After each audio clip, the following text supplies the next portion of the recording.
And just before turning to my colleague, there's one thing I want to make sure that I emphasize as well, because I'd be remiss if I didn't say it. Of course, the other absolute requirement for this war to come to an end is for the hostages to come home. And that includes the 7 Americans. So we're working on that every single day, but that is absolutely necessary, and with every passing day, increasingly urgent.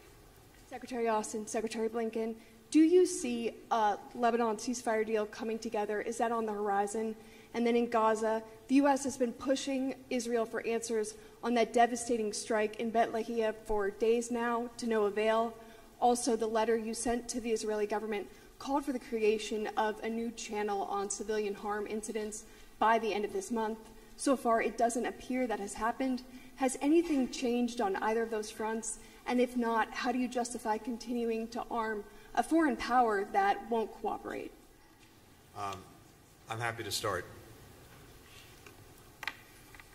As we said, I think each of us, and as we say collectively, we believe that the entire world should be insisting and demanding that the DPRK cease its provocative actions, both in terms of the repeated missile launches in violation of UN Security Council resolutions, and now also providing its troops for Russia's use in this war of aggression against Ukraine.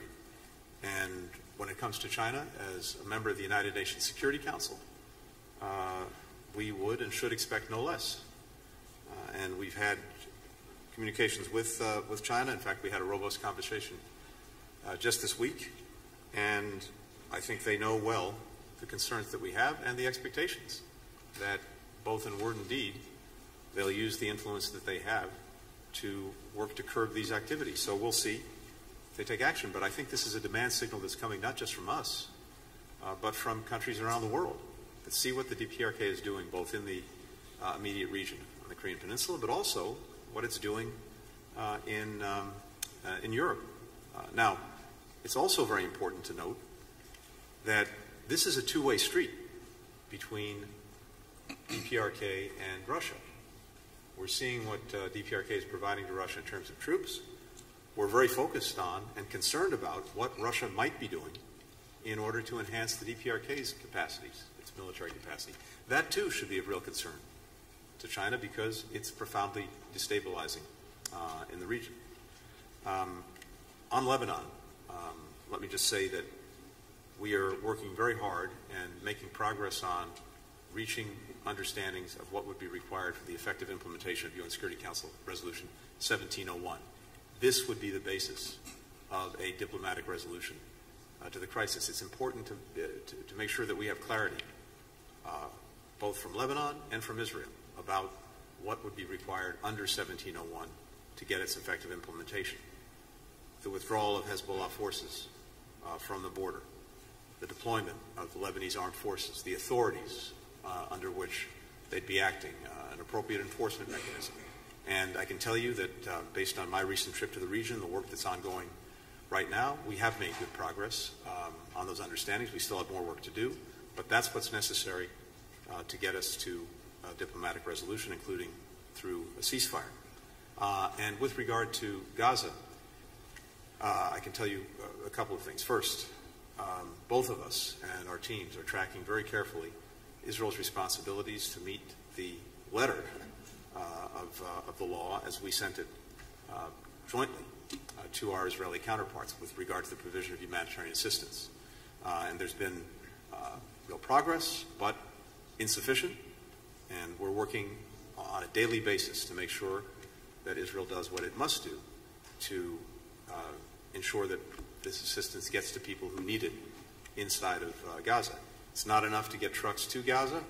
It's vital that what they bring with them can get distributed effectively inside of Gaza. And one other thing on this very quickly. One of the things that has been successful in recent months was the polio vaccination campaign for hundreds of thousands of Palestinian children in Gaza.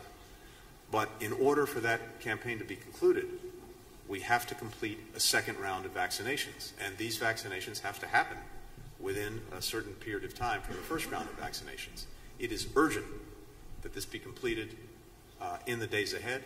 and we're looking to Israel to facilitate that action. And then finally, sorry for going on so long, for many months, Israel's made clear that the strategic objectives that it had in Gaza in making sure that October 7th and the horrors of October 7th could never happen again were the effective dismantlement of Hamas's military capacity, its organized military capacity, and the elimination of the leaders who were responsible for October 7th. So, both of those goals have been achieved. And the focus now must be on ending the war, and in the meanwhile, making sure that people who need the assistance for food, for medicine, and other basic humanitarian needs get the assistance that they need. I talk to my counterpart, Minister Gallant, routinely. I'll talk to him today, this afternoon. And every time I talk to him, I emphasize the need to protect civilians in the battle space and the need to provide humanitarian assistance to the people in Gaza. And as Tony pointed out, they have made some progress recently. We want to see them do much more, and we'll continue to emphasize that as we engage in the future. And again, we're hopeful that we will see things transition in Lebanon in a not too distant future. I think there's an opportunity for that to happen, but it's left to be seen when that will happen. But we'll continue to press to make sure that it happens sooner versus later. To both Secretary Austin and Secretary Blinken, I wanted to know if you could describe the progress that you've seen in humanitarian aid and whether you believe with Gaza that Israel is on track to reach a sufficient level for your satisfaction. Thank you. Well, of course, I'll let Israel speak for itself, but I think it actually largely has. As I said, it's made clear repeatedly and publicly that the critical objectives that it had for making sure that October 7th could never happen again were the elimination of Hamas's organized military capacity, as well as bringing to justice those who were responsible for perpetrating October 7th, and notably Mr. Sinwar. Well, the latter is demonstrably done, and the Israelis themselves have said publicly that they have dismantled Hamas's military capacity. So on that basis, these are their stated objectives. Those objectives having been achieved at great cost in the lives of children, women, men, Palestinians, caught in this crossfire of Hamas's initiation and making, well, this would be the time to move to end the war. In terms of progress on the humanitarian aid, look, the letter that Lloyd and I sent, which is now in the public domain, even though that was not the intent, lays out a number of things that we expect to see them do. And I can tell you that as you go down the list, there are a number of them, a number of these steps have been taken, including, for example, reviving crossings that had been dormant, initiating and opening a new crossing into Gaza, some additional measures. Some are in train, others we've not yet seen. And so we're tracking this between us, between our teams, with the Israelis and those who are working on the humanitarian response every single day. I know, as the Secretary said, he'll be speaking to Defense Minister Gallant, I believe, later today, and I'm sure that will come up. So we're very focused on making sure that the steps that we outlined in the letter are actually taken and implemented and sustained. Because what we've seen in the past is this.